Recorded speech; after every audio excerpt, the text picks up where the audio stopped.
शारदीय नवरात्र और दशहरा पर्व पर राजधानी पटना की सड़कों पर उमड़ने वाली श्रद्धालुओं की भारी भीड़ और पंडालों तक जाने वाले वाहनों की आवाजाही को देखते हुए यातायात पुलिस ने इस बार ट्रैफिक व्यवस्था को लेकर बेहद सख्ती और पुख्ता तैयारी कर ली है। ये व्यवस्था 29 सितंबर दोपहर 3 बजे से 2 अक्टूबर रात 10 बजे तक लागू रहेगी। इन 4 दिनों के दौरान शहर के भीतर लाखों की संख्या में लोग मां दुर्गा के दर्शन के लिए निकलेंगे। पटना की गलियों से लेकर मुख्य सड़क तक हर जगह मेले जैसा माहौल रहेगा। भीड़ और ट्रैफिक जाम से निपटने के लिए पुलिस ने इस बार पहले से ही विस्तृत योजना तैयार कर ली है। ट्रैफिक व्यवस्था में बदलाव का सबसे बड़ा असर उन लोगों पर पड़ेगा जो रोजाना ऑफिस, बाजार या स्टेशन के रास्ते निकलते हैं। इसलिए यातायात पुलिस ने बार बार अपील की है कि लोग अनावश्यक पार्किंग से बचे और प्रशासन द्वारा जारी रूट डाइवर्जन का पालन करें। पुलिस ने बताया कि केवल एम्बुलेंस, आपातकालीन सेवाओं से जुड़े वाहन, शव वाहन और पास धारक गाड़ियों को ही छूट दी जाएगी। त्योहार के दौरान भीड़ और सुरक्षा के मद्देनजर शहर में बड़े वाहनों के प्रवेश पर विशेष प्रतिबंध लगाया गया है। 29 सितंबर से 1 अक्टूबर तक नगर निगम क्षेत्र में बस, ट्रक, ट्रैक्टर, टाटा 407 और अन्य भारी वाहनों का परिचालन पूरी तरह बंद रहेगा। वहीं 26 सितंबर से 3 अक्टूबर तक मेट्रो और निर्माण कार्य से जुड़े बड़े वाहनों के परिचालन पर भी रोक लगा दी गई है।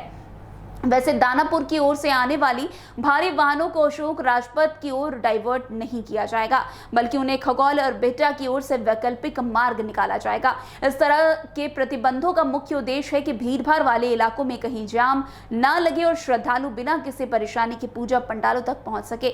पुलिस ने इस बार प्रमुख मार्गों पर विस्तृत डाइवर्जन तय किया है। शगना मोड़ से हवाई अड्डा जाने वाली छोटी गाड़ियां रुकनपुरा और राजा बाजार ओवरब्रिज के नीचे से होकर देव पद होते हुए बीएमपी मार्ग से जाएगी। शगुना मोड़ से पूरब जाने वाली हड़ताली मोड़ और आयकर गोलंबर की ओर जाने वाले वाहन रुकनपुरा होकर राजा बाजार फ्लाईओवर से गुजरेंगे। तो वहीं दीघा, राजीव नगर और पाटलिपुत्रा की ओर जाने वाले वाहनों के लिए आशियाना मोड़ से आशियाना दीघा रोड का रास्ता तय किया गया है। राजीव नगर से हड़ताली चौक जाने वालों को अटल पथ और वैकल्पिक मार्ग से होकर नेहरू पथ की ओर भेजा जाएगा। वहीं राजीव नगर दीघा से शगुना मोड़ की ओर आने वाली गाड़ियां पुराने पासपोर्ट ऑफिस से मौर्य पथ, अंबेडकर पथ, नेहरू पथ होते हुए निकलेगी। हवाई अड्डा जाने वाले सभी वाहनों को अटल पथ का उपयोग अनिवार्य रूप से करना होगा। वैसे पटना के सबसे व्यस्त और संवेदनशील इलाके डाक बंगला कोतवाली क्षेत्र में विशेष व्यवस्था लागू रहेगी। जीपीओ गोलंबर से उत्तर की ओर व्यवहारिक वाहनों का प्रवेश पूरी तरह से प्रतिबंध रहेगा। डाक बंगला चौक की ओर से सभी दिशाओं से वाहनों का प्रवेश बंद रहेगा। डाक बंगला से कोतवाली तक दोनों ओर का मार्ग पूरी तरह सील कर दिया जाएगा।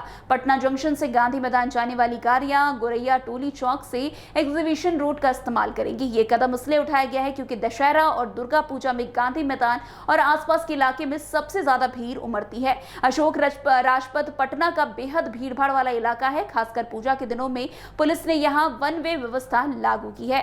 वैसे कारगिल चौक से एनआईटी मोड़ तक छोटी गाड़ियों का परिचालन दोनों तरफ से होगा। कारगिल चौक से गांधी चौक भी दोनों ओर से परिचालन की अनुमति होगी। गांधी चौक से गायघाट तक केवल पश्चिम से पूरब की ओर जाने की अनुमति होगी। वापसी के लिए बिस्कुमान गोलंबर और जेपी गंगा पथ का प्रयोग करना अनिवार्य होगा। गायघाट से चौक मोड़ होते हुए दीदारगंज भी वन वे व्यवस्था लागू होगी। इसके अलावा दीदारगंज से आने वाले व्यवहारिक वाहनों को भी अशोक राजपथ में प्रवेश नहीं दिया जाएगा। उन्हें न्यू बाईपास होकर जाना होगा। वैसे यातायात व्यवस्था के साथ साथ सुरक्षा को लेकर के भी प्रशासन ने व्यापक इंतजाम किए हैं। पुलिस बल की अतिरिक्त तैनाती, सीसीटीवी निगरानी, महिला पुलिस बल की मौजूदगी और कंट्रोल रूम से लगातार मॉनिटरिंग की व्यवस्था की गई है। खासकर गांधी मैदान, डाक बंगला, राजीव नगर, दीघा, पटना सिटी और पटना साहिब इलाके में पुलिस की पैनी नजर होगी। वैसे आपको बता दें, दशहरा अभी जिस तरीके से शुरू हुआ है, उसके बाद अब जब तक दशहरा खत्म नहीं हो जाता तब तक पटना के यातायात व्यवस्था में बड़ा बदलाव किया गया है। इसलिए जब भी आप घर से बाहर निकले तो इन यातायात व्यवस्था को देखते हुए निकले। तो आज की इस खबर में बस इतना ही। अन्य खबरों में हमारे साथ ऐसे आगे बने रहे और देखते रहे। तब तक के लिए NBC 24 धन्यवाद।